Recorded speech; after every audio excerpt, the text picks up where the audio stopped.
আসসালামু আলাইকুম। অনেকে জিএমপি সম্পর্কে বিস্তারিত জানতে চেয়েছেন। জিএমপি একটা স্মুথ টুলস, যেটা যে কোনো ফ্যাক্টরি অপারেশনের জন্য স্মুথলি চালানোর জন্য, like as medicine, food, garments or any light or heavy ইন্ডাস্ট্রিতে এটা একটা স্মুথ টুলস হিসেবে কাজ করে। অর্থাৎ কোনো ফ্যাক্টরির অপারেশনের র মেটেরিয়াল রিসিভিং থেকে ফিনিশ গুড পর্যন্ত, অর্থাৎ কাস্টমারের কনজিউমারের কাজ পর্যন্ত পৌঁছানোর জন্য, সেফলি পৌঁছানোর জন্য একটা স্মুথ সেফ টুল হিসেবে কাজ করে। আমরা মূলত লাস্ট এডিশন যেটা আসছে, general principal of food hygiene CXC 1/2/1969, এটা জিএমপি ক্ষেত্রে ফলো করে থাকি। এটা যেটা লাস্ট এডিশন 2023 আসছে A4, অর্থাৎ food agriculture organisation of the united nation এবং ওয়ার্ল্ড হেলথ অর্গানাইজেশন দ্বারা ভেরিফাইড। এখন আমরা জানবো যে জিএমপি আসলে কি। জিএমপি একটা সহজ টুল। জিএমপি হচ্ছে গুড ম্যানুফ্যাকচারিং প্র্যাকটিস। এখন কথা হলো যে এটা আসলে কিসের উপরে ডিপেন্ড করে। মূলত জিএমপি 4টা ওভারভিউ নিয়ে ডিসকাস করে, বা 4টা ওভারভিউর উপরে জিএমপি আসলে এর যে মূলত যে কার্যক্রমগুলো আছে সেগুলো এটা লিড করে। সেটার মধ্যে ওভারভিউগুলো কী হতে পারে, যেমন নাম্বার 1 হচ্ছে পার্সোনাল হাইজিন, নাম্বার 2 হচ্ছে হাউসকিপিং, আমরা থার্ডলি যেটা কনসিডার করি সেটা হচ্ছে 5S, এবং লাস্টলি যেটা সেফটি। এখন আলোচনা করব যে আসলে পার্সোনাল হাইজিন কী, অর্থাৎ ব্যক্তিগত পরিষ্কার পরিচ্ছন্নতা কী। ব্যক্তিগত পরিষ্কার পরিচ্ছন্নতা মূলত 2টি জিনিসের উপর ডিপেন্ড করে। হয় কী রাখতে, ক্লিন রাখতে হবে, আর হচ্ছে কোনো জায়গা থেকে আসলে যদি কোনো কারণে আমার শরীরে যদি আনক্লিন হয়ে যায় সেটা ক্লিন করতে হবে। তাহলে আমি ক্লিন কী রাখবো, আসলে ক্লিন রাখতে হবে। নাম্বার 1 হচ্ছে যেটা ক্লিন রাখতো সেটা হচ্ছে পার্সোনাল ক্লোথিং। আমি যে কাপড়গুলো ওয়ারিংগুলো আমার সবসময় থাকে, যে কোনো ফ্যাক্টরি অপারেশনে আমি যদি লিড করি, অপারেটিং করি, অথবা সেখানে বিভিন্ন ধরনের কাজ করি, যে পর্যায়ে হোক, সেক্ষেত্রে আমার অবশ্যই পার্সোনাল ক্লোথিংটা অবশ্যই ক্লিন রাখতে হবে। সেকেন্ডলি হচ্ছে নেল ক্লিন রাখতে হবে, হাত ক্লিন রাখতে হবে, এবং ফিঙ্গারে যে আমাদের যে নেইল আছে নেলগুলো ক্লিন রাখতে হবে। তারপরে হচ্ছে বডি, এবং আমি যে শু ইউজ করি, যে শু নিয়ে আমি ফ্লোর শপে ঘুরে বেড়াই, সেই শু অবশ্যই আমার ক্লিন রাখতে হবে। দ্বিতীয়ত হচ্ছে আমার আর কি করতে হবে, wash, dry and sanitise hand. আমার এই যে হাতগুলো অবশ্যই আমাকে ওয়াশ করতে হবে, ড্রাই করে তারপর স্যানিটাইজ করতে হবে। এটা কোন ক্ষেত্রে হতে পারে। নাম্বার 1 হচ্ছে এটা কী করতে হতে, যখন বিফোর কমেন্সিং ওয়ার্ক, তারপরে after using toilet, after smoking, after handling rubbish, after handling handkerchief or nasal tissue. তারপরে হচ্ছে এই ইস্যুগুলোর পরে অবশ্যই আমার কী করতে হবে, wash with soap, dry and sanitise with alcohol solution. এই যে কাজগুলো আছে, এই কাজগুলো যদি করার পরে অবশ্যই আমাকে এভাবে স্যানিটাইজ করতে হবে। ড্রাই উইথ হ্যান্ড ড্রায়ার অথবা আমাদের ডিজাইবল টিস্যু দিয়ে আমাদের কী করতে হবে, এই যে পার্সোনাল হাইজিনের ইস্যুটা প্রসেস করতে হবে। দেন পার্সোনাল হাইজিনের তৃতীয়ত যেটা এই বিষয় বলছে যে water clean and protective apparels, মানে যে কোনো ক্ষেত্রে আমাদের যেটা হচ্ছে যে আমার ওয়্যার অবশ্যই ক্লিন থাকতে হবে, এবং প্রোটেক্টিভ যে আমার যে ড্রেস আছে, ওয়্যার আছে, এটা পরতে হবে। সেক্ষেত্রে আমার এগুলো কি হতে পারে, এগুলো আমাদের হতে পারে হেয়ার নেট, ইউনিফর্ম, তারপরে বেল্ট, মাস্ক, তারপরে হচ্ছে ক্লিন রুম, তারপরে গ্লোভস, শু কাভার, ঠিক আছে।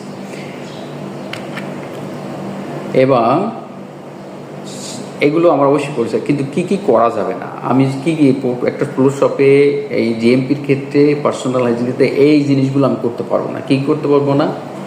আমি থুতু ফেলে স্প্লিটিং করতে পারবো না। Smoke in processing area smoke করতে পারবো না।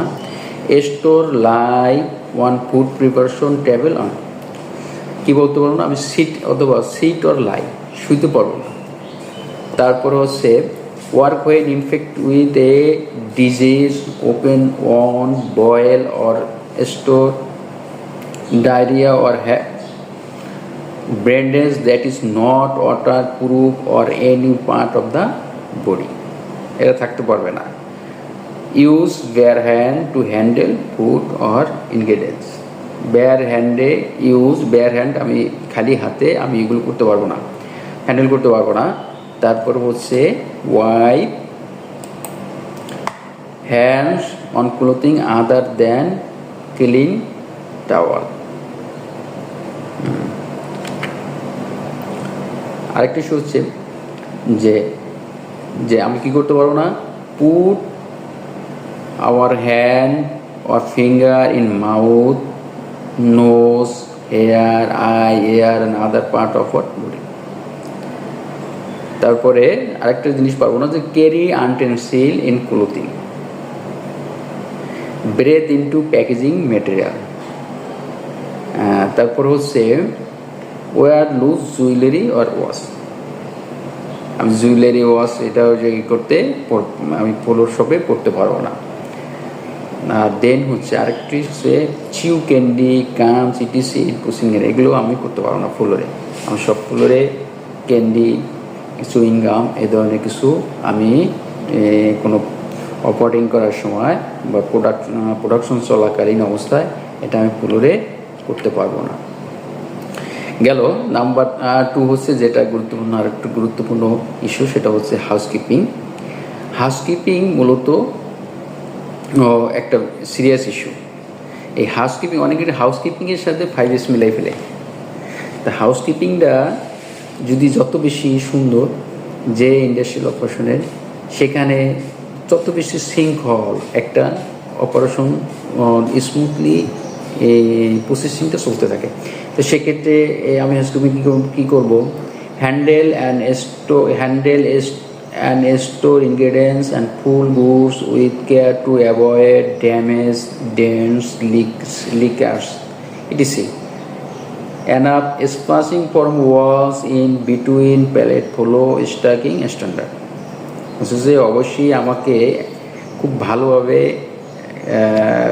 যে কোনো র মেটেরিয়ালস হোক, গুডস হোক, সুন্দরভাবে কী করতে যে কোনো ধরনের ড্যামেজ, সেরা, ফাটা, লিক থেকে এগুলো থেকে করে মানে ওমিট করে এগুলো ওভারভিউ করেই আমাকে কী করতে হবে, এটা হ্যান্ডেল করতে হবে। পাশাপাশি এটা আমি এমন একটা প্যালেটে রাখবো গুডসগুলো, হয় র মেটেরিয়ালস হোক অথবা প্যাকেজিং মেটেরিয়ালস হোক, অথবা র মেটেরিয়াল প্যাকেজিং মেটেরিয়াল বা ইনগ্রেডিয়েন্ট যাই হোক, অথবা ফিনিশ গুড হোক, এটা সুন্দরভাবে প্লেটে এমনভাবে রাখবো যেটা হচ্ছে ওয়াল থেকে মিনিমাম রিকোয়ারমেন্ট হচ্ছে 18 ইঞ্চি ফাঁকা থাকে, 1.5 ফিট।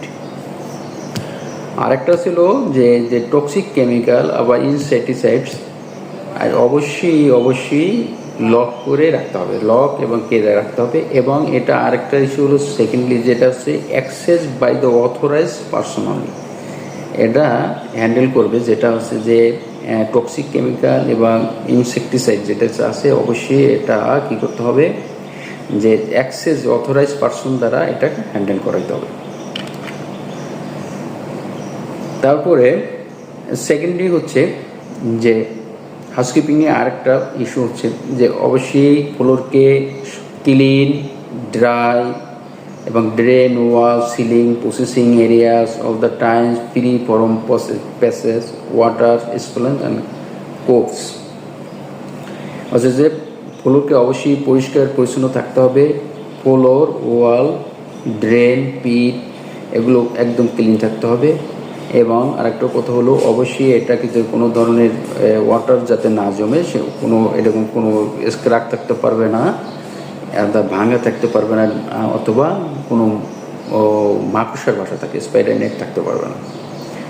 এবং আরেকটা ইস্যু হচ্ছে যে equipment not in use should be stored away because they harbor waste or collect dust. বলছে ইকুইপমেন্টে এমনভাবে রাখা যাবে না বা স্টোর যেখানে বিভিন্ন ধরনের পোকামাকড়ি এগুলো ডাস্ট থাকে, জমা থাকে বা ওখানে থাকার সম্ভাবনা থাকে, এই জায়গাটা এটা করা যাবে না। হাউসকিপিংয়ের আরেকটি ইস্যু হচ্ছে যে পার্সোনাল বিলয়িং, যেমন পার্সোনাল বিলয়িং মানে নিজের পার্সোনাল যন্ত্র, লাঞ্চ বক্স, লকার রুমে, অবশ্যই লকার রুম আর ডেজিনেট এরিয়ায় নিজের পার্সোনাল ব্যক্তিগত জিনিসপত্র অবশ্যই লকার এরিয়ায় রাখতে হবে। নাম্বার 2 হচ্ছে left over ingredient pack, seal and store at designate এরিয়ায় এগুলো রাখতে হবে। এবং কখনো ফুড কন্টেনার, যে ফুড গ্রেডের যে ম্যাটেরিয়ালস আছে এগুলো নন ফুডের সাথে রাখা যাবে না।